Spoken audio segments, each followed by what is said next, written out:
안녕하세요. 저는 35살 가스 회사에서 근무를 하고 있는 여자예요. 전 남편과 7년 전에 이혼했고 돌싱녀로 살다가 얼마 전 좋은 남자를 만나서 재혼을 했습니다. 현재 남편과는 동갑으로 몇 년간 저희에게 가스를 납품받는 거래처 식당 사장님이었어요. 중국 음식점을 운영하는 제 남편은 저와 가스 배관 수리 문제로 자주 연락을 주고받다가 연이 닿게 되어 결국 사랑을 하게 되었습니다. 제 남편도 돌싱이었는데 이혼한 지 1년밖에 되질 않아 저와의 만남에 대해 오랫동안 고민한 듯 했지만 결국 저를 놓치기 싫다면서 그날로 저와 남편은 서로에게 사로잡혀버리고 말았네요. 아무래도 둘 다 아이가 없으니 크게 신경 쓰이는 건 없더라고요.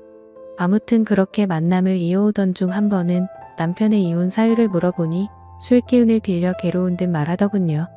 전 부인이 자신보다 10살이 어렸는데 결혼한 지 9년 정도가 되었을 때쯤 전 부인이 다른 남자와 바람이 난 걸 알게 되었는데 그런 사이를 오래 유지하고 있었다고 하더라고요.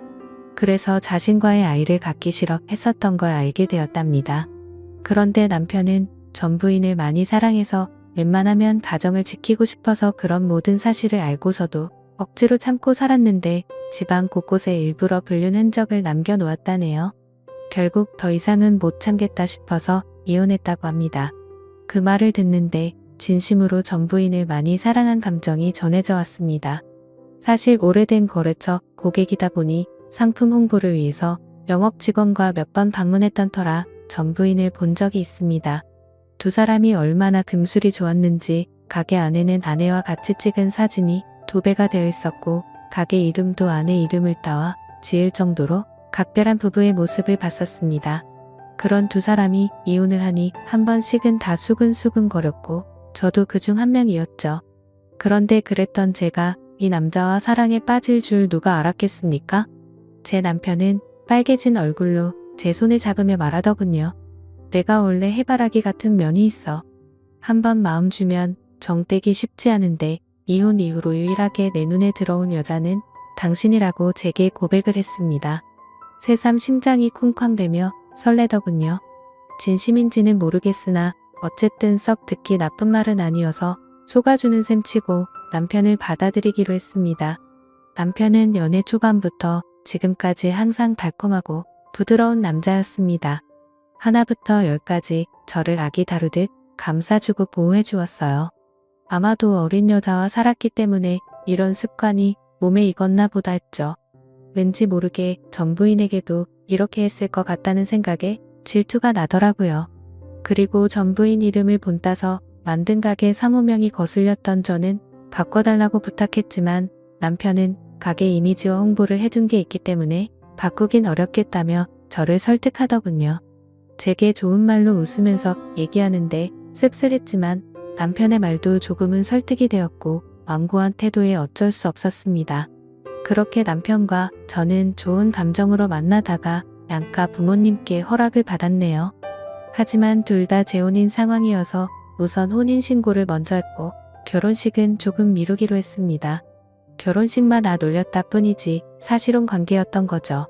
혼인신고 이후 저는 남편 집으로 들어가 동거를 했고 이미 법적으로 부부였기 때문에 저는 그 남자의 아내로서 그리고 며느리로서의 삶을 살았습니다. 다시금 결혼 생활을 하면서 아내의 역할을 해보니 참 낯설더군요. 혼자 살던 습관에서 벗어나 누군가와 같이 하루를 맞이하고 끝내는 것은 익숙하지 않았습니다. 덜렁거리고 집안일을 한꺼번에 모아서 처리하는 저와는 다르게 남편은 매 순간 깔끔을 떨며 잠시라도 어질려져 있는 모습을 보는 것을 꺼려하는 깔끔한 성격이더라고요. 그렇지만 남편은 싫은 소리 한 번 하지 않으면서 특유의 자상함으로 따뜻한 말을 건네주었어요. 여보, 힘들면 내가 할 테니까 그냥 당신은 당신 일만 봐. 어차피 내가 집안일 하려는 사람과 결혼한 게 아니고 사랑해서 결혼한 건데 당신이 스트레스 받는 거 싫어라며 든든하게 절 안아주니 예전에는 느껴본 적 없는 처음 느껴보는 남편의 따뜻함에 몸이 녹아내릴 지경이었습니다. 자상함은 개미 코털만큼도 없던 전 남편과는 달리 저를 아껴주며 보듬어주며 곁을 지켜주고 시댁의 공격으로부터도 잘 지켜줬습니다. 어느 날 시댁에 갔는데 시아버지가 어디 며느리 음식 솜씨 한번 보자며 제게 저녁 식사를 차려보라고 했네요. 집안일은 젬병이었던 저는 예상치 못한 미션에 우왕좌왕하다가 인터넷 요리 레시피를 보며 겨우겨우 재료를 파악해서 만들었습니다. 생각보다 시간이 많이 걸린 탓에 시아버지가 배가 고프다며 나오셨고 제가 만든 음식 맛을 보았는데 갑자기 표정이 변하더라고요. 솜씨가 마음에 안 들었는지 젓가락을 탁 내려놓으시면서 말했습니다. 아가야. 아니 참 내 마흔을 앞두고 있는 너한테 아가야라고 말하기도 참 별스럽구나. 나이를 먹었으면 음식 정도는 할 줄 알아야지. 음식을 업으로 삼는 사람 집안에 시집와서 남편한테 요리도 부려먹을 작정이냐고 말하더라고요.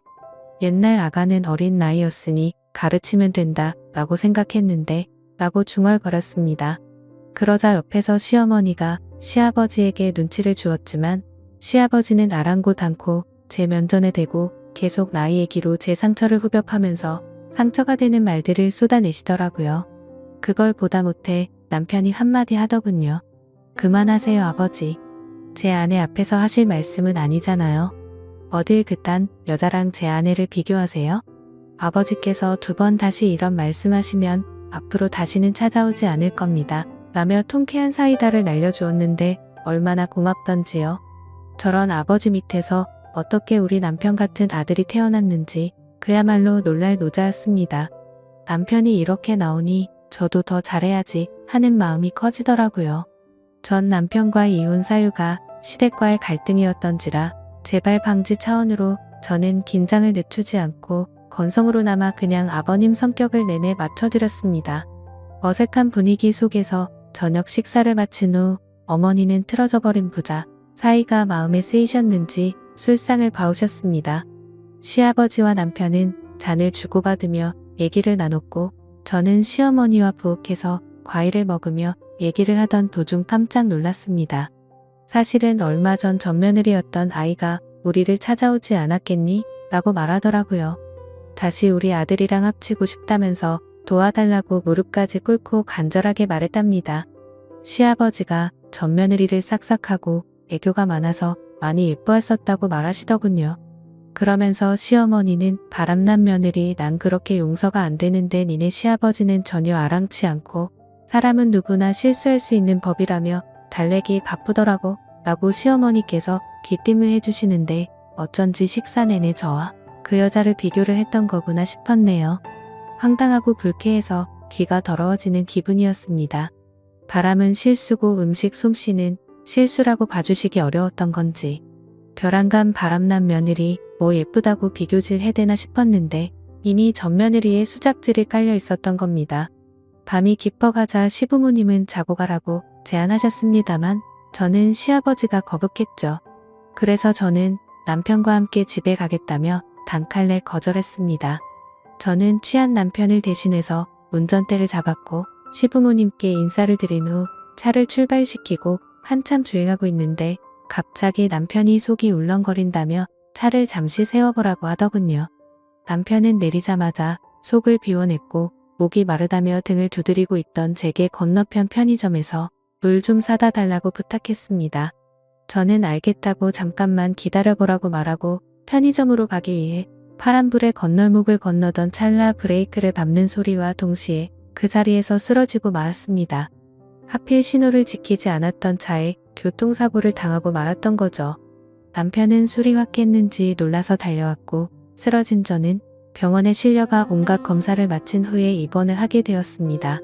의사 선생님께서는 다행히 심각한 건 아니지만 인대 쪽에 문제가 생겨 당분간 다리를 쓰긴 어렵다고 말하더군요. 답답해도 나중에 고생하지 않으려면 몇 달간만 잘 참으라고 했습니다. 그렇게 친정 시댁 식구들은 제가 교통사고를 당했다는 소리에 한달음에 달려오셨고 남편은 다 본인 탓이라며 그때 아내한테 물 심부름만 시키지 않았으면 교통사고 나지 않았을 거라고 울면서 자책했습니다. 저는 오히려 그런 남편을 위로하며 나 괜찮다고 너무 걱정하지 말라고 얘기해 주었네요. 시아버지는 그 와중에서도 혀를 끌끌 차시며 시댁에서 자고 가라는 말을 안 들어서 벌받은 거라고 하시는데 대꾸할 힘도 없었던 저는 몸 아픈 것도 서러운 판국에 그마저도 꼭 참아내야만 했습니다. 남편은 그 후로 병원에서 먹고 자고 하며 전보다 몇 배로 제게 신경을 써주며 잘해줬습니다. 다리가 불편해서 밥도 제대로 못 챙겨 먹을까봐 손수 떠먹여주고 난 후에야 가게를 나갔고 하나부터 열까지 다 챙겨주더라고요. 남편이 허구한 날 씻겨주고 재워주고 먹여주니 정말로 아기가 된 느낌이었습니다. 저는 보험 때문에 5인실에 입원했는데 주위 사람들이 하나같이 신랑 너무 잘 만났다며 부러움을 샀어요. 일도 안 가고 남편과 깨소금을 풍기며 같이 있으니 오히려 더 행복한 나날이었습니다. 그러던 찰나 어느 날 남편이 퇴근을 하고 찾아와서 무거운 얼굴로 저를 바라보았습니다. 여보, 나 사실은 요새 가게 매출이 많이 떨어져서 지방에 계신 스승님을 좀 찾아뵈어야 할 것 같아. 가서 신메뉴 개발 조언도 좀 얻고 여러 가지 방안도 연구할 겸 한 일주일 동안은 다녀와야 할 것 같은데 어떡하지? 그 말에 조금은 서운했지만 내색하지 않고 괜찮다고 잘 다녀오라고 했습니다. 어느 정도 다리도 많이 나았고 목발 쓰면 거동도 할 만하다고 해서 웃어 보였어요. 남편은 제가 맘에 쓰였는지 떠나간 일주일 동안 저를 돌봐줄 친정엄마에게 용돈을 챙겨드렸고 의사와 간호사 선생님께도 잘 좀 봐달라는 얘기를 남겨 일주일 동안 출장을 가게 되었습니다. 매일같이 붙어있던 남편이 있다가 없으니까 허전하더라고요. 주위에 같이 입원한 환자들도 하나같이 신랑은 어디 갔냐고 찾았습니다. 저는 자초지종을 설명하고 틈만 나면 목소리라도 듣고 싶어 전화를 걸었지만 받지를 않았고 몇 분 후 당분간 연락이 어려울 것 같다며 일 다 끝나고 연락하겠다고 제게 장문의 톡만 보내왔습니다. 이해는 하지만 남편의 빈자리가 컸던 저는 기분이 좀 그렇더라고요. 뭐 얼마나 바쁘길래 전화도 제대로 못하나 싶었습니다. 하루 이틀은 그래도 어떻게 버텼는데 3일 4일이 지나니 정말 보고 싶어서 도저히 못 버틸 지경이었습니다. 제가 이렇게 남편을 사랑하고 있는 줄 짧은 헤어짐으로 알게 되었네요. 그 사이 저는 담당 주치의에게 퇴원을 희망한다고 말을 하였고 의사도 퇴원을 해도 좋다고 허락을 받았습니다. 마침 남편이 돌아오기 하루 전날이라 오전 중 퇴원 수속을 받고 집으로 갔죠. 그런데 뭔가 이상한 기운이 감돌았습니다. 거실에는 너저분하게 쌓여져 있는 병들이랑 캔 그리고 치워놓지 않은 마른 안주들이랑 널브러져 있었고 부엌에는 반찬통이며 김치통이며 뚜껑이 열려진 상태로 방치되어 있었습니다. 안방에는 침구류가 흩어져 있었고 화장실은 쓰레기들이 굴러다녀 하수구가 막혀서 물조차 제대로 내려 가지를 않더라고요. 분명 남편의 성격상 깔끔한 상태로 집안이 잘 정리되고 있을 줄만 알았는데 이게 어찌된 영문인지 알 수가 없었습니다. 저는 저를 케어해 주시던 친정엄마와 함께 역한 냄새를 참아가며 불편한 몸을 이끌고 조금씩 청소를 시작했고 한참 고생을 해서 간신히 집 상태를 되돌려 놓을 수 있었습니다.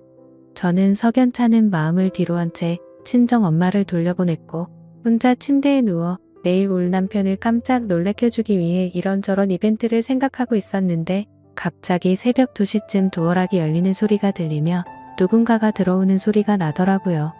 잠이 들락말락했던 저는 순간 정신이 확 들었고 숨을 죽이고는 잔뜩 겁을 먹은 채 힘들게 몸을 일으켜 조용히 방문 쪽으로 다가갔습니다.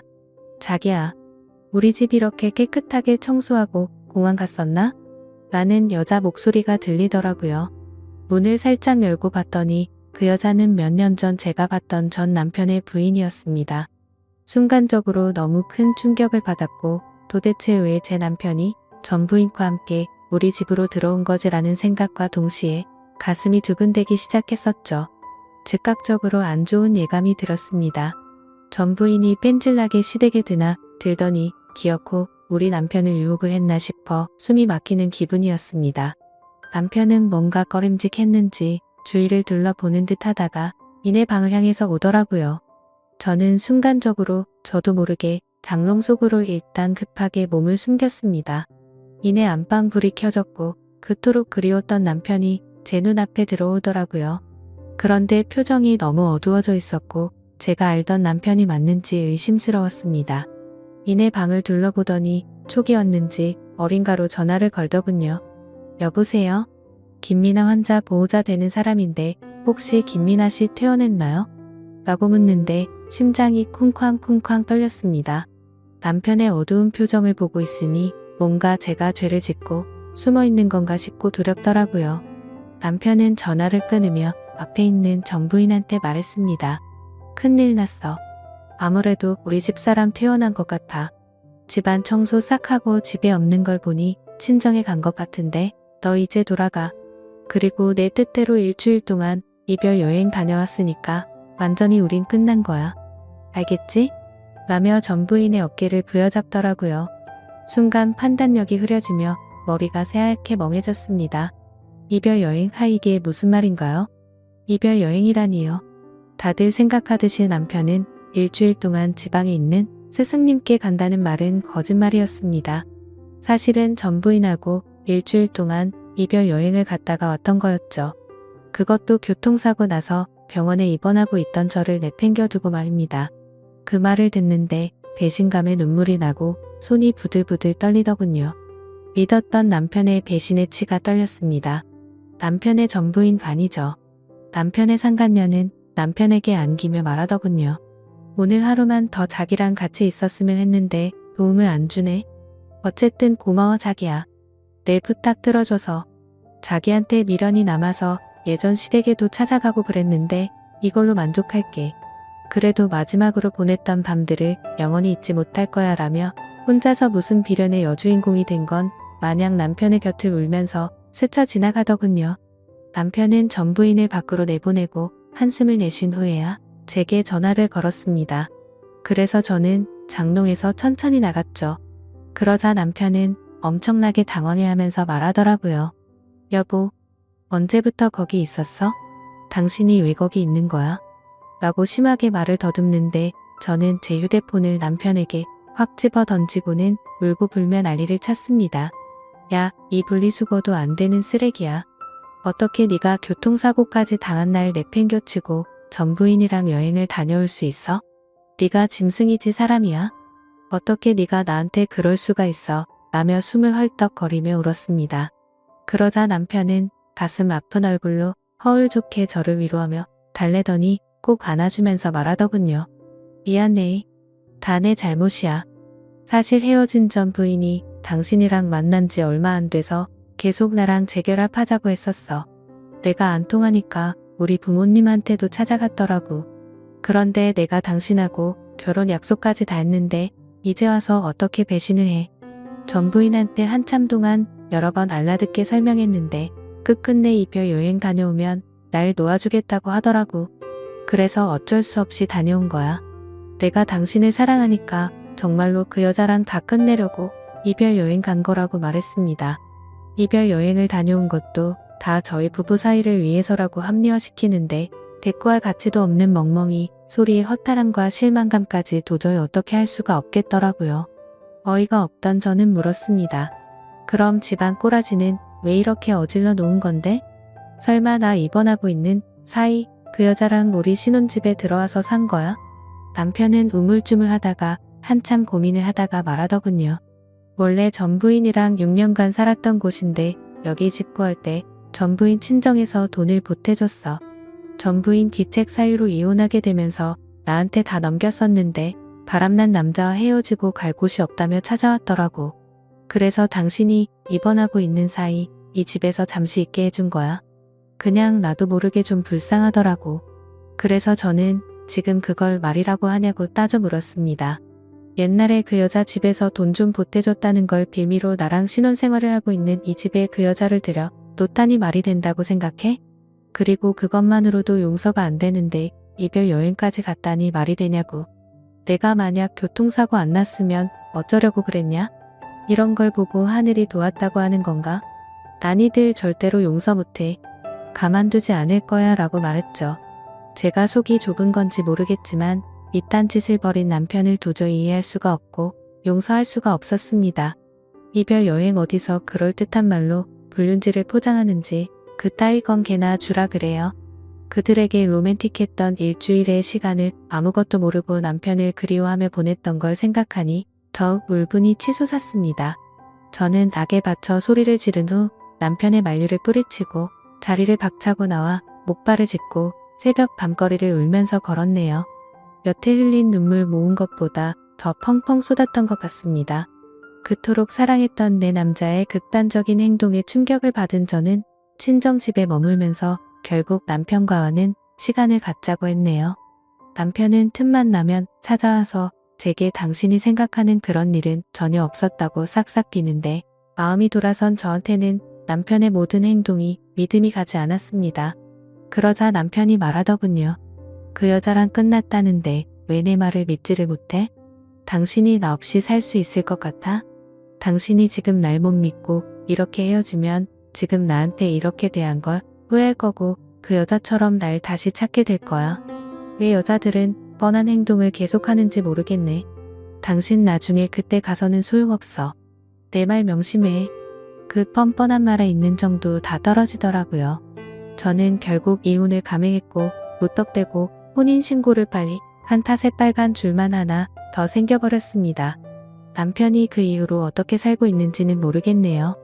남편이 운영하던 중국집은 주인이 바뀌어 다른 사람이 운영하고 있었습니다. 여전히 예전 부인 이름을 딴 상호만 보면 그날의 충격이 떠올라 심장이 뛰고 기분이 나빠지네요. 어쨌든 저는 짧은 결혼 생활을 끝내고 싱글로서 삶을 살아가는데 역시 싱글의 삶이 제게는 제격이었습니다. 제 인생의 결혼은 2번 다시 없으리라 장담할 수 있어요. 대신 자유로운 연애는 실컷 하고 살게요. 이제는 결혼보다는 연애가 좋은 것 같습니다. 제 사연을 읽어주셔서 감사합니다.